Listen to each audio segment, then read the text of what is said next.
நல்லதோ கெட்டதோ எப்பவுமே நம்ம வந்து நல்ல விஷயத்துக்காக நம்ம என்றைக்குமே குரல் கொடுத்து தான் ஆகணும். லாட்ரியில் வந்த அமௌண்ட்டை வந்து நீங்கள் செலவு பண்ணுறீங்க. நம்ம திரும்பி ஒரு 5000 கோடி வரைக்கும் ஜிஎஸ்டி கட்டுறோன்னா நம்ம ஊழல் பண்ண எப்படி கட்ட முடியும்? நான் வந்து யாருக்கும் எதிரியோ இல்லை யாருக்கிட்டையும் சண்டை போடுறதுக்காக நான் அரசியல் வரல. என்னோட பாதை வந்து குரோத்தோட பாதை. எல்லாத்தோட வாழ்வாதாரம் இன்க்ரீஸ் ஆகும். அவங்க அடுத்த சங்கதிகளுக்கு நல்ல ஒரு வாழ்க்கையை அமைக்கும். எனக்கு ஒரு ஆசை என்னென்னா நம்ம குளோபல் பிளாட்ஃபார்மில் நம்ம ஒரு நம்பர் 1 வரணும்.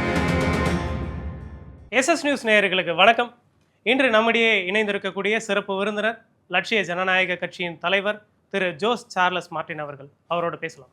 வணக்கம் சார். வணக்கம் வணக்கம் வணக்கம் சார். புதுவையில் ஒரு சென்சேஷனாக மாறி இருக்கீங்க. எல்லாருக்கும் ஒரு நம்பிக்கை நட்சத்திரமாக மாறி இருக்கீங்க. எல்லாரும் பேசும்பொழுது சொல்கிறாங்க உங்கள் மேலே மிகப்பெரிய ஹோப்ஸ் இருக்குது. ஸோ டெல்லிக்கு போயிட்டு வந்ததுக்கப்புறம் உங்களுடைய கூட்டணி நிலைப்பாடு மாறி இருக்கிறதா ஒரு தகவல் வெளியாகி இருக்குது. எல்லாருமே பேசிக்கிட்டு இருக்காங்க. என்ன பிளானில் இருக்கீங்க சார்? அதான் இப்போ பேச்சுவார்த்தை நடத்திட்டு இருக்கோம். இப்போ நம்ம செயல்பாடை பார்த்துட்டு முக்கியமான கட்சியிலலாம் நம்ம வரவேற்றுட்ருக்காங்க. ஸோ ஏன்னா நம்ம தனியாக போகலான்னு தான் ஃபஸ்ட்டு முடிவு எடுத்து நாங்கள் பிளான் பண்ணோம். பட் சூழ்நிலைகள் கருதி, ஏன்னா நம்ம புது கட்சி ஆரம்பத்திலே வந்து இப்போ தான் நம்ம குழந்த மாதிரி பிறந்திருக்கோம். ஆரம்பத்திலே நம்ம ஓடி விளையாட முடியாது. அதனால் ஃபஸ்ட்டு நம்ம வந்து ஒரு பேபி ஸ்டெப்ஸ் மாதிரி ஒரு ஸ்டெப்பாக வைக்கலான்னு தான். சரி, இப்போ இன்றைக்கி வந்து நம்ம சென்ட்ரல் கவர்மெண்ட்டோட அலைன்ஸ் ரொம்ப இம்பார்ட்டன்ட். ஏன்னா இது யூனியன் பிரதேசம்னால நம்ம சென்ட்ரல் கவர்மெண்ட் சப்போர்ட் இல்லாமல் இங்கே எதுவும் பெருசாக நம்மளால் அது ப்ராஜெக்ட்ஸோ எதுவுமே ஃபண்டிங்கோ இன்ஃப்ரா டெவலப்மெண்ட் எதுவும் பண்ண முடியாது. ஸோ அதுக்காக நாங்கள் வந்து கலந்து பேசிகிட்டு இருக்கோம். எங்களோட ஆர்வம் வந்து நாங்கள் ஒரு டிவிக்கேக்கும் நாங்கள் தெரிவிச்சிருந்தோம். ஆனால் அங்கேயும் ஒரு இது வரைக்கும் ஒரு கரெக்டான ஒரு தகவலோ இது வரைக்கும் ஒழுங்காக ப்ராப்பர் கம்யூனிகேஷன் அங்கே இல்லை. அதனால் நாங்கள் யோசிச்சுட்ருக்கோம். இப்போ பேச்சுவார்த்தை நடந்துட்டுருக்கு. எப்படிங்கிறத பார்த்துட்டு நாங்கள் முடிவெடுப்போம். சார், முதல்வர் ரங்கசாமி அவர்களை போய் பார்த்துருந்தீங்க. கிட்டத்தட்ட வந்து இந்த ஆட்சிக்கு எதிராக இங்கே இருக்கக்கூடிய ஊழல் குற்றச்சாட்டுகள் எல்லாத்தையும் நீங்கள் பதிவு செஞ்சுக்கிட்டே இருந்தீங்க தொடர்ச்சியாக இந்த அரசு மேலே. சப்போஸ் இப்போ கூட்டணி போகிறீங்க அப்படின்ற பட்சத்தில் இந்த ஊழல் குற்றச்சாட்டுகளை நீங்கள் தொடர்ச்சியாக கொடுப்பீங்களா சார்?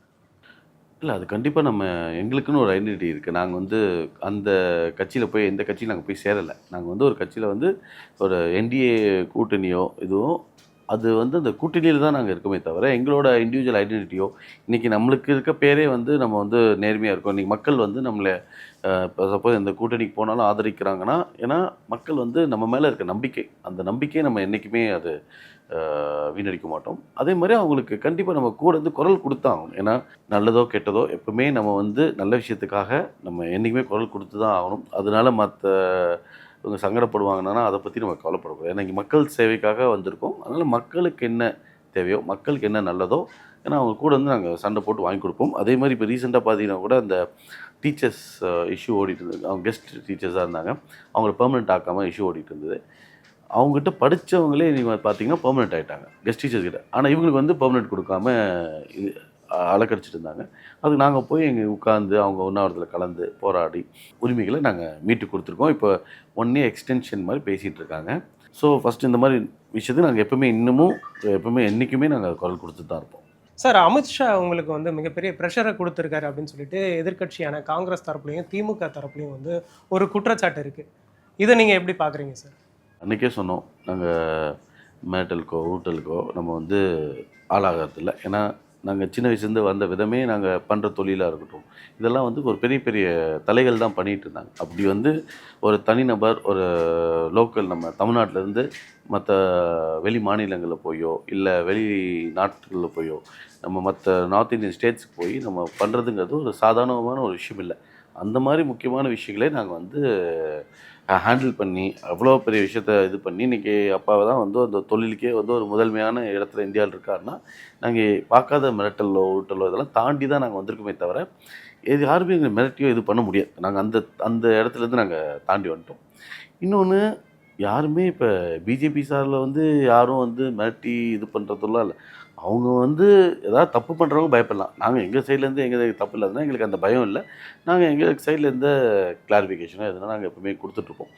ஸோ அது மாதிரி மிரட்டி இதெல்லாம் நம்ம ஒரு கூட்டணிங்கிற போது அவங்கவுங்களுக்கு அந்த நேரத்துக்கு என்ன யூனியன் டெரிட்டரிங்கிற போது நம்மளுக்கு வந்து சென்ட்ரல் கவர்மெண்ட்டோட தேவை இருக்குது. அதை எப்படி நம்ம வந்து சாதகமாக படுத்தி எப்படி இந்த வளர்ச்சிக்கு நம்ம யூஸ் பண்ண முடியுங்கிறத நம்ம பார்க்கணும். சார் இப்போ ஜென்ரலாக வந்து மக்கள்கிட்ட பேசும்பொழுது சொல்கிறாங்க, லட்சிய ஜனநாயக கட்சி வந்து இங்கே வந்து மிகப்பெரிய தாக்கத்தை ஏற்படுத்தியிருக்கு. ஏன்னா நிறைய போராட்டங்களை நீங்கள் நடத்திருக்கீங்க. மக்கள் வந்து என்ன நினைக்கிறாங்கன்னா, இப்போ நீங்கள் வந்து ஈல்ட் ஆகிட்டீங்க, இந்த கூட்டணியை போகிறதுனால அவங்க ப்ரெஷரில் ஈல்ட் ஆகிட்டீங்க அப்படின்னு சொல்லிட்டு மக்களே சொல்கிறாங்க சார். அதாவது உங்கள் மேலே மிகப்பெரிய ஒரு நம்பிக்கையை வச்சுருக்காங்க. அதுக்கு என்ன பதில் சொல்ல போகிறீங்க சார்? அதான் நான் சொல்கிறது வந்து அழுத்தம் வந்து நம்ம இன்னும் யாரும் கொடுக்க மாட்டாங்க. நம்ம இன்னைக்கு வந்து ஃபஸ்ட்டு நம்ம வந்து இங்கே நம்ம நாட்டுக்கு சுதந்திரம் வாங்குறதுக்காக நம்ம இங்கே இல்லை. அதெல்லாம் வெள்ளைக்காரங்க நம்ம ஆண்டாங்க, நம்ம மிரட்டினாங்க.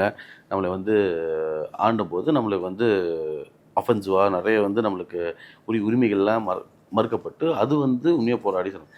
இங்கே பொறுத்த வரைக்கும் நம்ம இதெல்லாம் ஃப்ரீடம் வாங்கி டெமோக்ராட்டிக் நேஷனில் இருக்கோம், சுதந்திர ஜனநாயக நாட்டில் இருக்கோம். அப்படி இருக்கும்போது நம்ம வந்து இந்த அலையன்ஸ் எப்படி ஃபார்ம் ஆகி எப்படி ஜெயிக்கணுங்கிறது தான் ரொம்ப முக்கியம். ஏன்னா அரசியல் வந்தோம்னா ஃபஸ்ட்டு நம்ம ஜெயிச்சுட்டு அதுக்கப்புறம் மக்களுக்கு என்ன நல்லது பண்ண போகிறோங்கிறது தான் நம்மளுக்கு ரொம்ப முக்கியமான ஒரு விஷயம். அந்த நல்லது பண்ணுறதுக்கு வந்து இன்றைக்கி வந்து யூனியன் பிரதேசத்தில் கண்டிப்பாக சென்ட்ரல் கவர்மெண்ட்டோட சப்போர்ட் நமக்கு தேவை. அதனால இதுக்காக இது வந்து அலையன்ஸ் எது நம்மளுக்கு பெட்டராக இருக்குங்கிறத நம்ம பார்க்க முடியும். நாளைக்கு இதே நாராயணசாமி காங்கிரஸ் தான் ஜெயிச்சு தன் முதலமைச்சராக செயல்பட்டு இன்றைக்கி ஒரு ப்ராஜெக்ட்டுமே அவரால் பண்ண முடியல. கடைசியில் வந்து கேட்டால் அங்கே இங்கேன்னு சொல்லிட்டு கதையை சொல்லிட்டு இருந்தாரே தவிர கடைசியில் சப்போர்ட் இல்லாமல் அவரால் எந்த ஒரு பெரிய ப்ராஜெக்ட்டுமே கொண்டு வர முடியல. அவர் வந்த மக்கள் நல்லது பண்ணணும்னு நினச்சி கடைசியில் ஒன்றுமே அவங்களால செய்ய முடியல. அது வந்து அவங்களால பர்ஃபார்மன்ஸ் பண்ண முடியாதனால இன்றைக்கி இந்த மாதிரி சிச்சுவேஷன் தள்ளப்பட்டிருக்காங்க. அப்படி தள்ளப்பட்டிருக்கனால நம்ம வந்து நம்மளுக்கு வந்து இது வந்து எங்களுக்கு வந்து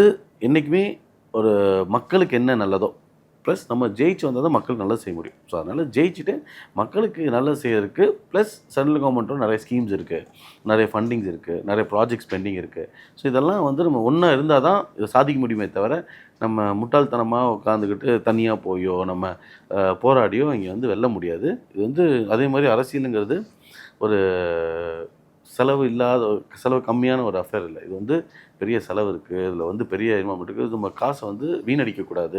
ஏதோ பொறுப்பாக ஒரு ஜெயிச்சு ஒரு முக்கியமான ஒரு இதில் வந்து நம்மளால் முடிஞ்ச நல்ல விஷயங்களை மக்களுக்கு செய்கிறது தான் நாங்கள் வந்திருக்கோம். சார் இப்போ வந்து கிட்டத்தட்ட ஒரு 100 கோடி பேக்கேஜ் வந்து நீங்கள் சொல்லியிருந்தீங்க. அதாவது நான் ஆட்சிக்கு வந்தால் நிதி கொடுப்பேன் அப்படின்னு, பர்சனல் நிதியிலேருந்து கொடுக்குறேன்னு சொல்லியிருக்கீங்க. ஸோ இப்போ நீங்கள் கூட்டணிக்கு போனீங்கன்னா அந்த மாதிரியான ஒரு நிதியை நீங்கள் செலவு பண்ண அந்த கூட்டணி கட்சிகள் வந்து விடுவாங்கன்னு நினைக்கிறீங்க? கண்டிப்பாக விட்டாங்கன்னா நாங்கள் அதை செய்வோம். ஏன்னா நம்ம வந்து மக்களுக்காக அலோகேட் பண்ணி தான் நம்ம இந்த ப்ராஜெக்டை யோசித்தோம். இது என்னென்னா நம்ம புதுச்சேரி வளர்ச்சிக்கு இது ரொம்ப முக்கியம். ஏன்னா நம்ம இன்குபேஷன் சென்டர்ஸோ இனோவேஷன் சென்டர்ஸ்லாம் நம்ம நிறைய இல்லை. நம்மளோட இந்தியாவோட மெயின் லேகிங்கே பார்த்திங்கன்னா நம்மக்கிட்ட ஓன் ப்ராடக்ட்ஸ் இல்லை, நம்ம பேட்டன்டட் ஓன் ப்ராடக்ட்ஸ் இல்லை. நம்ம எல்லாத்துக்குமே ஒரு சர்வீஸாக தான் பண்ணி கொடுத்துட்ருக்கோம். நம்ம சர்வீஸ் ஸ்டாப் பண்ணிட்டு எப்போ நம்மளுக்குன்னு ஓன் சில ஐடி ப்ராடக்ட்ஸோ மொபைல் அப்ளிகேஷன்ஸோ இன்றைக்கி எப்படி மைக்ரோசாஃப்ட் ஆல்டர்னேட்டிவோ ஜோஹோன்னு வந்துட்டு இருக்க மாதிரி நம்ம வந்து நிறைய ப்ராடக்ட்ஸை க்ரியேட் பண்ணணும். அது மட்டும் not only technology, not only இது வேறு ஈவன் ஏஐயாக இருக்கட்டும், எல்லாத்தையுமே தொழில்நுட்பம் எல்லாத்துலேயுமே நம்ம முன்னோடியாக வரணும்னா நம்ம இனோவேஷனுக்கு அந்த வழிவகுத்து கொடுக்கணும். நம்ம இன்றைக்கி வந்து செம்பரியாடு கூட்டம் மாதிரி நம்ம யாரோ ஒருத்தவங்க பண்ணுறதை நம்ம ஃபாலோ பண்ணிகிட்டே போகிறோம். அதை சம்பாதிக்கிற முதலாளிகள் வேறு, இன்டர்நேஷ்னல் கம்பெனிஸ் தான் அதை சம்பாதிக்கிறாங்க தவிர நம்ம இந்திய தேசத்துக்கான கம்பெனி சம்பாதிக்க முடியதில்லை. அதுக்கு நம்ம வந்து ஓன் ப்ராடக்ட்ஸ் டெவலப் பண்ணணும். நம்ம விமென்லாம் வந்து லேடிஸ்லாம் வந்து அவங்க செய்யக்கூடிய பொருட்கள், தயாரிக்கக்கூடிய பொருட்கள்லாம் வந்து உலகம் ஃபுல்லாக விற்பனைக்கு போகிறோம். அதெல்லாம் காமர்ஸ் அந்த மாதிரிலாம் நாங்கள் இதுக்கெல்லாம் சப்போர்ட் பண்ணுறதுக்காக தான் இந்த இன்குபேஷன் சென்டர் மாதிரி நாங்கள் பிளான் பண்ணியிருக்கோம். நாட் ஒன்லி ஃபார் உமன், எல்லா தரமான மக்களுக்கும் நாங்கள் வந்து யங்ஸ்டர்ஸு, ஆண்டர்ப்ரினர்ஸ் எல்லாத்துக்குமே ஒரு ரெவென்யூ மாதிரி தான் நாங்கள் இதை இடத்த க்ரியேட் பண்ணலான்னு இருக்கோம். சார் இது தொடர்பாக பேசும்பொழுது வந்து எனக்கு ஒரு கேள்வி வருது. ஷீமார்ட்டை பற்றி வந்து பட்ஜெட்டில் அனௌன்ஸ் பண்ணியிருந்தாங்க. ஸோ நீங்கள் எடுத்த ஒரு முன்னெடுப்பை வச்சு தான் கிட்டத்தட்ட வந்து அந்த ஷீமார்ட் அனௌன்ஸ்மெண்ட் வந்திருக்கு. இதை எப்படி பார்க்குறீங்க சார்? நாங்கள் எலெக்ஷன் முன்னாடி நாங்கள் விமன்ஸ் டிக்ளரேஷன் அனௌன்ஸ் பண்ணோம். விமன்ஸ் டிக்ளரேஷன் நான் நிறைய விஷயங்கள் அனௌன்ஸ் பண்ணதில் இது ஒன் ஆஃப் தி திங். என்னென்னா விமனுக்கு வந்து அந்தந்த கான்ஸ்டியூன்சி அந்த டிஸ்ட்ரிக்ட்லேயே வந்து நிறைய விமனில் வந்து மகளிரில் வந்து நிறைய பொருட்கள் தயாரிக்கிறாங்க, வணிகம் பண்ணுறாங்க. பட் ஆனால் இது வந்து அந்த குறுகிய இதிலே போயிடுது. இதே வந்து அவங்க இப்போ பாடி ஷாப்புன்னு சொல்லி ஒரு வீட்டில் வந்து ஒரு சோப்பு செஞ்சு விற்றதாம்மா அந்த லண்டனில் பண்ணிட்டு இருந்தாங்க. அது பார்த்திங்கன்னா இன்றைக்கி உலகம் ஃபுல்லாக பரவி அது பெரிய ஒரு ப்ராடக்டாக மாறிச்சு. இப்போ இந்த மாதிரி சோப்போ நம்மக்கிட்ட இருக்கிற இந்த ஆர்கானிக்கில் இப்போ நம்மக்கிட்ட இந்த நீமாக இருக்கட்டும், நம்மக்கிட்ட இருக்கிற அந்த கருவேப்பிலையாக இருக்கட்டும், இந்த மாதிரி நிறைய மருத்துவ செம்பருத்தி, டர்மரிக், செம்பருத்தி. ஸோ இதெல்லாம் யூஸ் பண்ணி நம்ம ஆர்கானிக்காகவே நிறைய பொருட்கள் பண்ணுவோம். இந்த ஆர்கானிக்காக பொருட்கள் பண்ணும்போது அந்த நம்மளோட வணிகமும் டெவலப் ஆகும், நம்மளோட ஃபார்மர்ஸும் டெவலப் ஆவாங்க, விவசாயிகளுக்கும் பயன்படும். ஸோ இந்த மாதிரி இதெல்லாம் வந்து நம்ம இந்த மாதிரி சென்டரை அவங்க கிரியேட் பண்ணி கொடுத்தோம்னா இந்த பொருளை வந்து அவங்க உலகம் ஃபுல்லாக விற்கிறதுக்கு வழிவகுத்துக்கூடும். இன்றைக்கி டிஜிட்டல் மீடியாவில் பார்த்தீங்கன்னா, இப்போ சோஷியல் மீடியாவில் என்னமோ எங்கெங்கேயோ ப்ராடக்ட்ஸ் பண்ணி எங்கெங்கேயோ விற்றுட்ருக்காங்க. ஸோ அந்த மாதிரி இந்த இந்த இதுக்காக நாங்கள் அந்த ஒரு ஐடியா கிரியேட் பண்ணோம். அந்த ஐடியா வந்து இப்போ அதே மாதிரி எல்லா டிஸ்ட்ரிக்ட்லேயும் கவர்மெண்ட் வந்து அதே மாதிரி ஷீமார்ட் மாதிரி பண்ணி விமன் மகளிர்லாம் பண்ணுறத எல்லா இடத்துக்கும் விற்கிற அளவுக்கு அவங்க செஞ்சு கொடுத்துருக்காங்க. நல்ல ஒரு விஷயம். நாங்கள் இந்த மாதிரி விஷயத்துக்காக நாங்கள் பாராட்டு தெரிவிச்சுக்கொள்கிறோம். சார், இப்போ விமன் சென்ட்ரிக்கான அந்த ஸ்கீம்ஸ் எல்லாம் நீங்கள் அனௌன்ஸ் பண்ணியிருந்தீங்க. புதுவையில் இதுக்கப்புறம் எந்த மாதிரியான திட்டங்களை நீங்கள் முன்னெடுக்க போகிறீங்க சார்? இப்போ நாங்கள் விமென்ஸு, அப்புறம் யூத்துக்கு, அப்புறம் விவசாயிகளுக்கு, மீனவர்களுக்கு, அப்புறம் டூரிசம்க்கு, இந்த மாதிரி நாங்கள் 6 நட்சத்திரங்களும் 6 வகையான திட்டங்கள் வச்சுருக்கோம். அதை இப்போ நம்ம அரசாங்கத்துக்கு கூட இப்போ சப்போஸ் எப்படி அலைன்ஸ் போகுதுன்னு பார்த்துட்டு போச்சுன்னா நாங்கள் இந்த இதெல்லாம் வந்து நாங்கள் சென்ட்ரல் கவர்மெண்ட் எடுத்துகிட்டு போய் இந்த மாதிரி ஸ்கீம்ஸை இன்னொன்று அதெல்லாம் கொண்டு வந்து எப்படி நம்ம ஒருங்கிணைச்சு இந்த வளர்ச்சி பாதைக்கு எடுத்துகிட்டு போகலான்னு பார்க்குறோம். இன்னொன்று பார்த்திங்கன்னா, நம்ம இது மட்டும் இல்லாமல் மற்றதும் எப்படி நம்ம அது கூட சேர்த்து மற்ற சென்ட்ரல் கவர்மெண்ட் ஸ்கீம்ஸும் இங்கே நிறையா இருக்குது. அந்த சென்ட்ரல் கவர்மெண்ட் ஸ்கீம்ஸும் நிறையா வந்து பப்ளிக் போய் சேர மாட்டேது. இங்கே வந்து நிறைய பேர் வந்து சென்ட்ரல் கவர்மெண்ட் ஸ்கீம்ஸே என்னென்னு புரியும், அந்த மொழியே புரியாமல் நிறைய பேர் வந்து அந்த ஸ்கீம் பேரே தெரியாமல் இருக்காங்க. ஸோ அந்த ஸ்கீம்ஸ் எல்லாம் நாங்கள் மன்றம் போட்டு எங்கள் மன்றத்தோட அப்பாயிண்ட் பண்ணி அவங்களுக்கு வந்து ஸ்கீம்ஸை வந்து எஜுகேட் பண்ணுறோம். ஒரு மன்றத்துலையும் போய் எஜுகேட் பண்ணி அவங்களுக்கு வந்து நாங்கள் இந்த மாதிரி சென்ட்ரல் கவர்மெண்ட் இந்த ஸ்கீம் இருக்குன்னு வாங்கி அவங்களுக்கு வந்து அந்த அந்த திட்டத்தையும் நாங்கள் அவங்களுக்கு வாங்கி கொடுக்குறோம். ஸோ அதுக்கும் நாங்கள் வேலை செஞ்சு கொடுக்குறோம். சார், இப்போ நீங்கள் கூட்டணி போகும்பொழுது உங்களோட சார்ந்த அந்த மன்ற நிர்வாகிகளாக இருக்கலாம், கட்சி நிர்வாகிகளாக இருக்கலாம், நீங்கள் 30 தொகுதியில் போட்டியிட போகிறீங்க, தனித்தே போட்டியிட போகிறீங்க அப்படின்ற ஒரு நம்பிக்கையோடு இருந்திருப்பாங்க. அவங்களுக்கு என்ன பதில் சொல்ல போகிறீங்க சார்? இல்லை, கண்டிப்பாக நம்ம போட்டியிடுறது வந்து யார் வேணால் போட்டிடலாம், யார் வேணால் ஓட்டு பந்தயத்தில் கலந்துக்கலாம். நம்ம கலந்துக்கிறது முக்கியம் இல்லை, ஜெயிக்கிறது தான் முக்கியம். எல்லாத்துக்கும் ஆசை இருக்கும். இப்போ எல்லா கட்சியிலும் எல்லோரும் இப்போ கண்டெஸ்ட் பண்ண எல்லா எம்எல்ஏஸ்க்கும் கண்டஸ்டன்ஸ் எல்லாம் ஃபார்ம் ஃபில் பண்ணி யாரில் எலெக்ஷன் கண்டெஸ்ட் பண்ணணும்னு நினைக்கிற எல்லாருமே வந்து ஜெயிக்கணும் தான் நினைப்பாங்க. அதனால் எல்லாருமே ஜெயிச்சிட முடியாது. ஸோ நம்ம வந்து இப்போ தான் சொல்லுவோம், இப்போ தான் புது கட்சி, நம்ம கட்டமைப்பு நம்மளுக்கு ஃபஸ்ட்டு ஸ்ட்ராங் ஆகும். ஃபவுண்டேஷன் வந்து இப்போ தான் அமைஞ்சிட்ருக்கு. இப்போ உடனே போய் நம்ம கண்டெஸ்ட் பண்ணுறதுங்கிறது இட்ஸ் நாட். நம்ம கட்டமைப்பு வேணும், பூத் கமிட்டி வேணும், பூத் ஏஜென்ட்ஸ் வேணும், அது மாதிரி கோர் மெம்பர்ஸ்லாம் இருக்கணும். நீங்கள் உடனே போய் அரசியலுங்கிறது சும்மா வெளில மீடியாவில் பார்த்துட்டு போய் கண்டெஸ்ட் பண்ணுறது அரசியல் இல்லை. நம்ம பூத் லெவல் வரைக்கும் நம்ம ஏஜென்ட்ஸ் இல்லைன்னா நாளைக்கு வந்து கள்ள ஓட்டு வந்துடும், நாளைக்கு தப்பான என்ன நடக்குதுங்கிறது தெரியாமல் போகும். ஸோ அதனால் இதெல்லாம் வந்து ஃபவுண்டேஷன் ஃபஸ்ட்டு நாங்கள் ஸ்ட்ராங் பண்ணிவிட்டு எங்களுக்கு டைம் இருக்காங்க. நம்ம வாழ்க்கையில் எங்கள் அப்பா ஒன்று சொல்லுவார் எப்போவுமே, வந்து சாகிறவங்க தான் நாளைக்கு சாக போகிறவங்க தான் அவசரப்படணும், நாளைக்கு வாழ போகிறவங்களுக்கு அவசரப்படக்கூடாது மாதிரி நம்மளுக்கு டைம் இருக்குது, நம்ம காலங்கள் இருக்குது. அதனால் எங்களுக்கு வந்து அவசரம் இல்லை. அதனால் ஃபஸ்ட்டு எங்கள் ஃபவுண்டேஷன் கட்டமைப்பை நாங்கள் ஸ்ட்ராங் பண்ணிட்டு தான் நாங்கள் நெக்ஸ்ட் ஸ்டெப் போவோம். சார், இப்போ தாவைக்காவோட கூட்டணிக்கு பேசிக்கிட்டு இருக்கோம் அப்படின்னு சொல்லியிருந்தீங்க. இப்போ தாவைக்கா கிட்ட ரீச் ஆகுறதுக்கு யாராவது உங்களுக்கு தடையாக இருக்காங்களா? கண்டிப்பாக நாங்கள் முக்கியமான ஆள் எல்லாத்துக்கிட்டையுமே நாங்கள் சொல்லி அனுப்பிச்சிட்டோம். பட் அங்கே ஒரு முக்கியமான இடத்துல ஒருத்தர் இருக்கார், எங்கள் மாப்பிள்ளை இருக்கிறனால, எங்களோட மச்சான் இருக்கிறனால கண்டிப்பாக அதை வந்து ஆதரவு வச்சுன்னா கண்டிப்பாக அதை தடுக்கிறதுக்கு எல்லா வகையும் பண்ணுவாப்புல. இது வந்து முன்னாடியே நம்ம ஒர்க் அவுட் பண்ணி இந்த அலைன்ஸை ஃபார்ம் பண்ணி இந்நேரத்துக்கு நம்ம வந்து கேண்டிடேட்ஸ்லாம் ஃபைனல் பண்ணி இந்நேரத்துக்கு போயிருக்கணும். இது ரொம்ப லேட் பண்ணி அவங்க அந்த அலைன்ஸ் விஷயத்துலேயே இது மட்டும் இல்லை, தமிழ்நாட்டிலையுமே இதே மாதிரி பேசி கடைசியில் எல்லாத்தையுமே சொதப்பி அந்த ஒரு கூட இருக்கிற ஆரம்பத்துலேயே நான் ஃபஸ்ட் இன்டர்வியூலேயே நான் ஆல்மோஸ்ட் 6 months 3 months பேக்கே நான் சொல்லியிருப்பேன். இவரோட அந்த கூட்டணியே வந்து இவர் வந்து டிஎம்கேக்காக இவர் வந்து தனியாக விஜய் அவர்களை நிற்க வச்சு இவர் வந்து தனியாக போய் இவர் ஜெயிக்கக்கூடாதுங்கிறதுக்காக தான் அவங்க செயல்பட்டுருக்காங்க. ஜான் ஆரோக்கிய சாமியாக இருக்கட்டும், ஆதவ அர்ஜுனாக இருக்கட்டும், இவங்களோட வேலையே அதுக்கு தான் வந்திருக்காங்க. இதை நான் படித்து சொல்கிறேன். பட்டு இப்போ தான் நிறைய பேருக்கு அது புரிய வருது. இவர் வந்ததே வந்து டிவிக்கு எப்படி தோக்கடிக்கணும், உள்ளே இருந்துட்டு ஒரு கேன்சராக இருந்து அதை எப்படி காலி பண்ணணுங்கிறதுக்காக தான் அவர் வந்திருக்காரு. கண்டிப்பாக அது திமுக. ஏன்னா இப்போ எப்படி நம்ம இன்டெலிஜென்ஸ் இப்போ எப்படி ஒரு இப்போ எப்ஸ்டீன் ஃபைல்ஸ்லாம் பார்த்துருக்கீங்க. அந்த எப்ஸ்டீன் வந்து அவர் வந்து இஸ்ரேலோட ஒரு மொசாட்டோட டீம்லேருந்து சிலவங்களை பிளாக்மெயில் பண்ணுறதுக்காக இந்த மாதிரி பண்ணுவாங்க. இந்த மாதிரி இவர் ஒருத்தர் சிஸ்டம்குள்ளே போய் உள்ளே இருக்க பிளாக்மெயில் பண்ணுறதுக்காகவோ இல்லை சிஸ்டமை வந்து கரப்ட் பண்ணுறதுக்காகவோ இந்த மாதிரி அனுப்புவாங்க. இது வந்து உலகத்தில் ரா ஏஜென்ட் இருக்குது, ஐஎஸ்ஐ இருக்குது. இந்த மாதிரி எல்லாமே ஒரு நாடும் ஒரு இன்டெலிஜென்ஸ் டீம் வச்சுருப்பாங்க. அந்த மாதிரி எல்லாருமே அது திமுகவுக்கு சொல்லித்தரவே தேவையில்லை. அப்படி இருக்கும்போது கண்டிப்பாக இவர் ஒரு அங்கே ஒரு இன்டெலிஜென்ஸ் டீம் மாதிரி ஒர்க் பண்ணி இதை காலி பண்ணுறதுக்காகவே கட்சியை உடைக்கணும். அதை நான் படித்து நான் சொல்கிறேங்க. அதை இன்னமும் அதை யாரும் இவ்வளோ சீரியஸாக எடுத்துக்காமல் இன்னைக்கு கடைசியில் அவர் தனியாக நிற்க வச்சு கண்டிப்பாக தோக்கடிக்கிறது வழி பண்ணிருக்காங்க. சார் நீங்கள் சொல்லக்கூடிய தகவல் மிக அதிர்ச்சியாக இருக்குது. இப்போ விஜய் வந்து இந்த தகவல்லாம் தெரியாமல் இருக்காருன்னு நினைக்கிறீங்களா சார்? இல்லை, அது அவருக்கு தான் தெரியும். ஏன்னா தெரிஞ்சிருந்தால் இந்நேரத்துக்கு ஒரு நடவடிக்கை எடுத்துருக்கணும். இந்த மாதிரி இப்படி போகிற போக்கு சரியில்லையே, இப்படி ஒரு 41 பேர் இறந்துருக்காங்க சம்பவம், அது யார் காரணம், யார் இதை ஆர்கனைஸ் பண்ணாங்க, எப்படி எங்கே தப்பு நடந்துச்சு, இதெல்லாம் பையனாவும் இன்வெஸ்டிகேட் பண்ணி கண்டுபிடிச்சி ஒரு ஆக்ஷன் எடுத்துருக்கணும். இது வரைக்கும் ஒரு ஆக்ஷனுமே அவங்க எடுக்கலைன்னா அது அவருக்கு போய் ரீச் ஆகுதா, இல்லை அவருக்கு ஒரு என்ன நடக்குதுன்னு எக்ஸாக்ட் அதில் அவர் கூட சுற்றி இருக்க டீம் அந்த ரொம்ப க்ளோஸ் சர்க்கிளில் அவங்க உண்மையை போய் சொல்கிறாங்களான்னு தெரில. அதுக்கு தான் நம்ம இந்த மீடியாவில் நம்ம ஆரம்பத்திலே நம்ம படித்து சொன்னோம், நம்ம வேணால் இது கண்டிப்பாக கூட்டணி போக விடாமல் இவர் தடுக்கிறது தான் வந்திருக்காப்புல. அதே மாதிரி தான் ஏதாவது காங்கிரஸ் வருவாங்க, அவங்க வருவாங்க, ஏதாவது பெரிய கதையை சொல்லி கடைசியில் ஒரு இன்னைக்கு வரைக்கும் அது ஒரு ஓப்பனாகவே இருக்குது. சார் விஜய் கிட்ட தனிப்பட்ட முறையில் பேசுனீங்களா சார்? இன்னும் இது வரைக்கும் நாம் பேசல. அதுக்கான வாய்ப்பும் அமையல. இன்கேஸ் வந்து தாவேக்கு அவங்கக்கிட்ட அப்ரோச் பண்ணி கூட்டணிக்கு வரணும் அப்படின்னு ஒரு அலையன்ஸை க்ரியேட் பண்ணணும்னு நினச்சா நீங்கள் இந்த தாவேக்காவோட அலையன்ஸில் நீங்கள் பார்ட்டிசிபேட் பண்ணுவீங்களா, இந்த கண்டெஸ்ட் பண்ணுவீங்களா?